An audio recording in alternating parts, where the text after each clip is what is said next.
19 ਸਾਲ ਦਾ ਸੀ, ਚੰਗਾ ਖਿਡਾਰੀ ਸੀ, ਪਰ ਨਸ਼ਾ ਜਿੱਤ ਗਿਆ। ਤਰਸੇਮ ਸਿਆਂ ਇਸ ਅੱਗ ਦਾ ਸੇਕ ਤਾਂ ਘਰ ਘਰ ਪਹੁੰਚਿਆ, ਪਰ ਬਸ ਹੁਣ ਹੋਰ ਨਹੀਂ। ਪੰਜਾਬ ਸਰਕਾਰ ਨੇ ਨਸ਼ਿਆਂ ਦੇ ਵਿਰੁੱਧ ਇੱਕ ਸਖਤ ਮੁਹਿੰਮ ਚਲਾਈ ਹੈ ਤੇ ਅਸੀਂ ਸਾਰਿਆਂ ਨੇ ਇਹਨਾਂ ਦਾ ਸਾਥ ਦੇਣਾ ਕਿ ਅੱਜ ਤੋਂ ਬਾਅਦ ਨਾ ਇਸ ਪਿੰਡ ਵਿੱਚ ਨਸ਼ਾ ਵਿਕੂਗਾ ਤੇ ਨਾ ਹੀ ਕਿਸੇ ਨਸ਼ਾ ਵੇਚਣ ਵਾਲੇ ਨੂੰ ਇੱਥੇ ਵੜਨ ਦਿੱਤਾ ਜਾਊ। ਜਿਹੜੇ ਨਸ਼ੇ ਵਿੱਚ ਫਸੇ ਹੋਏ ਨੇ ਉਹਨਾਂ ਨੂੰ ਨਸ਼ਾ ਮੁਕਤੀ ਕੇਂਦਰ ਵਿੱਚ ਭਰਤੀ ਕਰਾਵਾਂਗੇ। ਕੋਈ ਵੀ ਨਸ਼ਾ ਤਸਕਰ ਦੀ ਜ਼ਮਾਨਤ ਨਹੀਂ ਕਰਾਏਗਾ। ਵਾਅਦਾ ਕਰੋ, ਅਸੀਂ ਆਪਣੇ ਪਿੰਡ ਨੂੰ, ਆਪਣੇ ਪੰਜਾਬ ਨੂੰ ਨਸ਼ਾ ਮੁਕਤ ਕਰਕੇ रहांगे। लेकिन ये रहस्य अभी भी बना हुआ है। संजय देवी जब पिछले बार इसी मंच पर आए थे तब भी उन्होंने कहा था कि इंडिया अलायंस से आम आदमी पार्टी जो है वो अलग हो गई। तो ये रहस्य है क्या? मतलब कहाँ क्या बात हुई, क्या बात बिगड़ गई जिसकी वजह से मतलब अचानक से पार्टी अलायंस से अलग हो गई? मुझे लगता है दिल्ली के चुनाव में, देखिए ये बात आप पूरी दिल्ली में घूम लीजिए, आप लोग तो पत्रकार हैं, आप लोग ज़्यादा लोगों से मिलते हैं। इलेक्शन कमीशन को 3 पार्टियों ने बताया कि आम आदमी पार्टी को जो कैश चंदा मिला इस चुनाव में था वो 2000 रुपये, बीजेपी को मिला ही नहीं। और कांग्रेस को दिल्ली में, दिल्ली चुनाव में 42 करोड़ रुपए कैश चंदा मिला, 42 करोड़। और कैश चंदा आप 2000 रुपये से ज़्यादा ले नहीं सकते एक आदमी से। तो ऐसे कौन से लाखों हजारों लोग हैं जिन्होंने कांग्रेस को चंदा दिया? और ये ड्राइव कब हुई, कहाँ हुई, कैसे हुई? तो ये कैश कांग्रेस के पास कहाँ से आया और क्यों आया, और इस कैश को कांग्रेस ने क्यों इस तरीके से दिल्ली के चुनाव में खर्च किया, किस तरीके से कांग्रेस ने चुनाव लड़ा। कांग्रेस की 2020 में भी 0 सीट थी, इस बार भी 0 सीट है, मगर कांग्रेस में खुशी की लहर थी इस बात को लेके कि भारतीय जनता पार्टी जीत गई, आम आदमी पार्टी हार गई। तो इससे मेरा ये पर्सनल मानना है कि जो कांग्रेस ने किया वो गलत था और गलत मंशा से ही किया गया था। कई बार आपकी मंशा ठीक होती है कि आप अपना चुनाव लड़ रहे हैं अपने लिए, आपकी सीट नहीं आई तो नहीं आई, मगर वो दिखा नहीं। जिस एग्रेशन से कांग्रेस ने इस चुनाव को लड़ा उससे दिखता है कि कांग्रेस ने भारतीय जनता पार्टी की सीधे तौर पे दिल्ली के चुनाव में मदद की, और ये बात दिल्ली के लोगों को भी दिखती है।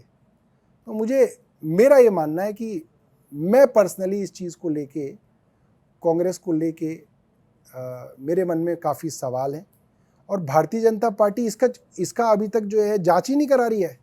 अभी तक तो जो है ईडी के अंदर बुला लेना चाहिए था इनको कि भाई ये 2-2 हज़ार रुपये देने वाले हज़ारों लोग कहाँ हैं, कहीं तो होंगे। भाई हमने तो थोड़े बहुत पैसे भी इकट्ठे किए थे तो भी हमको जो है डोनेशन के डिनर करने पड़ गए, लंच करने पड़ गए। आज तक में पूरी खबर चली कि जी अरविंद केजरीवाल ने 20,000 रुपये की लंच की थाली पे डोनेशन मांगी। भाई तरीका होता है मांगने का। या 5,000 रुपये की चाय पिलाई, हमारी बदनामी भी हुई, बट हमें पैसे इकट्ठे करने थे, हमने उस वक्त 18-20 करोड़ रुपए इकट्ठे किए ऐसे। मगर ये पैसा कहाँ से आया? और कांग्रेस के वो उम्मीदवार जिनको 3,000 और 6,000 वोट मिलने थे, उन्होंने इतना पैसा क्यों खर्च किया दिल्ली के चुनाव में? ये बात समझ के परे है।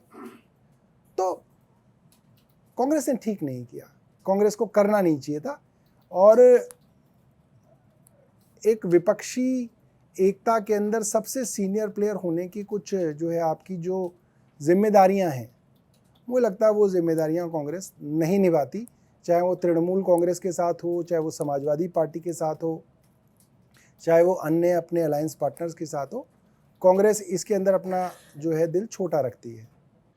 लेकिन ये बात, अगर आप ये कह रहे हैं कि कांग्रेस ने बीजेपी को जिताने में मदद की ताकि आम आदमी पार्टी हार जाए, तो ये मामला शुरू कहाँ से हुआ? ये क्या ट्रिगर पॉइंट था कि कांग्रेस को लगा कि बीजेपी से ज़्यादा बड़ी शत्रु जो है आम आदमी पार्टी और अरविंद केजरीवाल हो सकते हैं? देखिए, कांग्रेस एक कॉम्प्लेक्स पार्टी है। कांग्रेस का स्ट्रक्चर बड़ा सिंपल है नहीं। कांग्रेस तो अपने मतलब जीतते हुए चुनाव हार जाती है। मतलब मध्य प्रदेश में सब कह रहे हैं कांग्रेस जीत रही है और कांग्रेस हार जाती है। तो कांग्रेस के अंदर जो है वो, मेरे को लगता है कांग्रेस के अंदर कई छोटी छोटी बहुत सारी कांग्रेस हैं, और वो अपने अपने उनके जो है उनके अपने अपने इंटरेस्ट्स हैं, उनके अपने अपने तार जो हैं जुड़े हुए हैं, और इसको किसी भी और अलायंस पार्टनर के लिए समझना बड़ा मुश्किल है कि कांग्रेस किस तरीके से क्या फैसले करती है। ये काफ़ी टफ है उनके यहाँ। लेकिन जिन्होंने समझने की कोशिश की उनका रिजल्ट तो बहुत अच्छा हुआ। समाजवादी पार्टी उत्तर प्रदेश में इतना बड़ा स्टेट उन लोगों ने जीत लिया बीजेपी को हराकर। बिल्कुल, शायद आप बिल्कुल। लोगों की विलिंगनेस में कहीं कोई कमी रह गई है। हो सकता है हम में कमी हो, ये भी हो सकता है। और आप जो कांग्रेस के कॉम्प्लेक्स होने की बात जो कर रहे हैं उसका इशारा राहुल गांधी है या कांग्रेस एज अ पार्टी ही आप कह रहे हैं? नहीं, उसमें कई कई कई समस्या है कांग्रेस के अंदर। कांग्रेस के एक मतलब कि एक बड़े सीनियर कांग्रेसी के साथ में कुछ दिनों पहले बैठा हुआ था, तो उन्होंने बोला हमारे यहाँ दो समस्याएं हैं, उसका एक का नाम ये है, दूसरे का नाम ये है। ठीक है, ठीक है। तो मैंने कहा यार अब तक मुझे एक साल में करीब 12-14 कांग्रेसी मिले हैं सीनियर, वो सब इन्हीं दोनों समस्याओं का नाम लेते हैं। कहता प्रॉब्लम ये है कि सबको पता है समस्या है बट सोल्यूशन किसी के पास नहीं है इन दोनों का। तो कांग्रेस की जो समस्या है वो सब कांग्रेसियों को पता है कि ये दो जो लोग हैं ये हमारे यहाँ समस्या है, बट उसका सोल्यूशन किसी के पास नहीं है।